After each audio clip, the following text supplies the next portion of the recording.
કે ગામથી આવો છો? મીઠાપુર.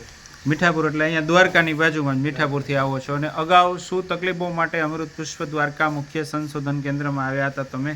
મોઢામાં ગાંઠ હતી. મોઢામાં ગાંઠ હતી તો છે કાઢી રાખો. અને ક્યાં ગાંઠ હતી, કેવડી ગાંઠ હતી ને શું ફેરફારો થયા એ કયો? મોટી ગાંઠ હતી. કઈ જગ્યાએ ગાંઠ હતી એક્ઝેક્ટ? મોઢામાં. બરાબર. બહારની સાઈડ તમારી ગાંઠ આવી ગઈ હતી એવું હતું ને? હા, એવું અંદરથી મોટી. અંદરથી મોટી હતી ને બહારની સાઈડે ગાંઠ હતી.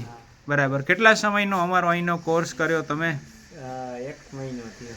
1 મહિનો પૂરો થયો એક્ઝેક્ટ. હા, એમાં 15 દીમાં તો મટી ગઈ. 20 દીમાં. જે ગાંઠ હતી 20 દીમાં 20 દીમાં ઓગળી ગઈ.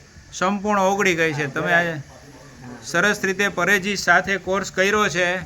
અને આ ભાઈ આપણી સામે લાઈવ છે અને આ અગાઉની ગાંઠ હતી એનો આપણી પાસે ફોટો પડ્યો છે.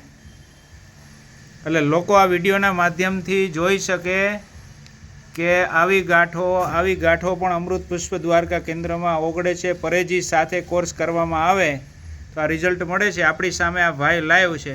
બરાબર ને? આ ફોટો તમારો જ છે ને? ઓકે, હા, એ perfect. બરાબર છે. હવે તમારું આખું નામ જણાવો. ભાવેશ સોમાણી. ભાવેશભાઈ સોમાણી અને દ્વારકાની બાજુમાં મીઠાપુરથી જ આવો છો. ભાવેશભાઈ તમારો મોબાઈલ નંબર જણાવો. 9244 બરાબર. 62945. 9624 62945. પાન માવા તમાકુ હવે મૂકી દીધા? હા.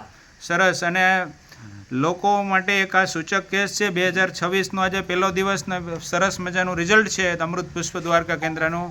અને તમારા માધ્યમથી પણ વિડીયોના માધ્યમથી લોકો માહિતી મેળવે અને લોકોને વ્યસન મુક્ત થવા માટે તમે એક માર્ગદર્શન કરી શકો કે ભાઈ વ્યસનોથી આવી તકલીફો થાય છે તો વ્યસન કરવું જોઈએ નહીં. બરાબર. જય દ્વારકાધીશ.